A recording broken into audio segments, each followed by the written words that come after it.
And that concludes questions for oral answer. I call on Government Order of the Day number 1. International Finance Agreements Amendment Bill, first reading. The Honourable Bill English. Mr Speaker, I move that the International Finance Agreements Amendment Bill be now read a first time. I nominate the Foreign Affairs, Defence and Trade Committee to consider the bill. Mr Speaker, at the appropriate time I intend to move that the bill be reported to the House by the 22nd of October 2015, and that the committee have authority to meet at any time while the House is sitting, except during oral questions, during any evening on a day on which there's been a sitting of the House, and on a Friday during the week there has been a sitting of the House, despite Standing Orders 191 and 194, 1B and C. Mr Speaker, this is the piece of legislation that enables the Government of New Zealand to become a member of the Asian Infrastructure Investment Bank and to implement our obligations under the Articles of the Agreement of the AIIB. Mr Speaker, just a little bit of history to this legislation. Last year, the Chinese government floated the idea of an Asian infrastructure bank. At the time, there was, I have to say, some scepticism about whether there was the room for such a bank, the need for it, and whether it would be structured in a way that meant that there could be multilateral participation in that bank. The New Zealand government already has shareholdings in the World Bank and its various manifestations, and the Asian Development Bank. New Zealand took something of a brave step early on, partly with the encouragement and assistance of Singapore, to be the first developing country that put up its hand to engage engage in discussion with the Chinese government about the possibility of the Asian Infrastructure Investment Bank being a true multilateral institution. Because, like many others, we anticipated that it would be fairly similar to the other Chinese banking operations, which are completely controlled by the Chinese government. As it happened, with principally New Zealand's effort, but that of others, the discussions with the Chinese government progressed very positively and much more rapidly than we might have anticipated. And it turned out that this initiative taken personally by President Xi Jinping became to be seen that this initiative was intended by the Chinese government to be a modern multilateral institution. And so that's how it has turned out. And I want to acknowledge the role of New Zealand officials, particularly the role of the former Secretary of the Treasury, John Whitehead, in negotiating an outcome unexpected, I think, by the broader community of developed countries and developing countries who took an interest in the structure of the bank. Since New Zealand put up its hand to engage in those discussions, many other developed countries have joined, and a number of them commented to me at the signing ceremony in Beijing that the fact that New Zealand had participated early and was happy with the arrangements was a positive signal to them that it was the type of institution that they could support.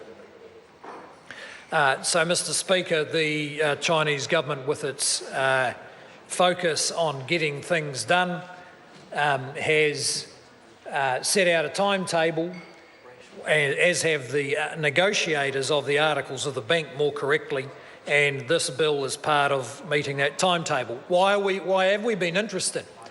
Well, because our future lies in the Asian region, in the context of a lot of discussion about uncertainty over whether the Chinese economy continues to grow at the rates to which we are accustomed.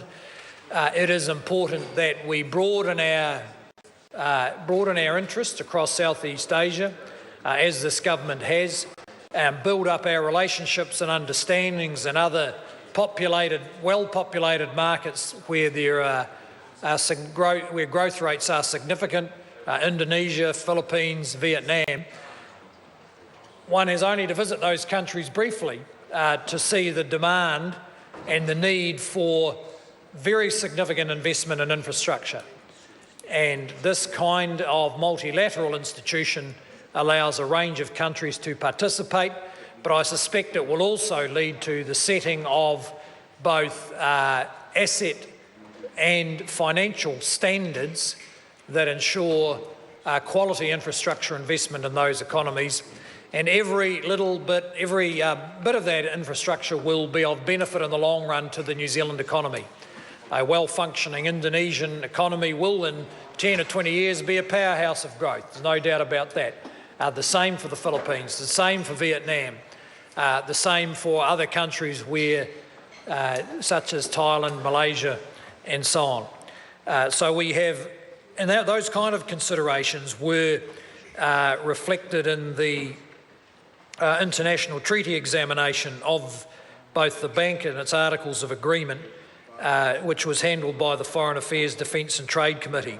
So I want to thank that committee and the officials, but particularly the committee, for taking quite seriously their opportunity to scrutinise this. There was an opinion that I was looking forward to seeing, and it was a constructive and forward-looking opinion. The purposes of the bill are to amend the International Finance Agreements Act to enable us to participate.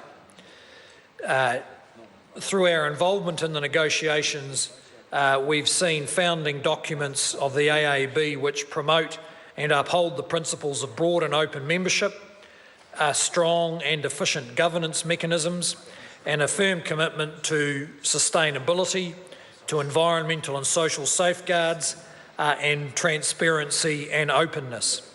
And I'm pleased to say that these are the kind of standards that we take for granted somewhat in New Zealand, and it's important to see them embedded in this institution. The bill gives certain articles of the agreement force of law in New Zealand.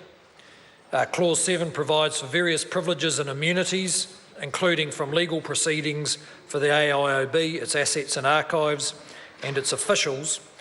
This is consistent with the immunity afforded to the staff of other international financial institutions in accordance with the International Finance Agreements Act. Founding members of the AIIB have been requested, if possible, to complete ratification by the end of the year. This will allow entry into force of the articles and the start of the bank's operations by that time. And that's another reason why I think we've got broad agreement to expedite this piece of legislation.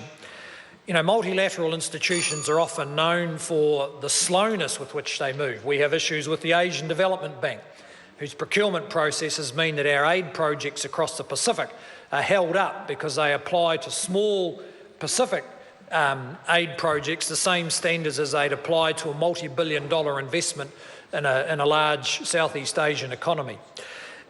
This particular multilateral institution has been formed quickly. It's moving from concept to operation remarkably quickly by any international standard.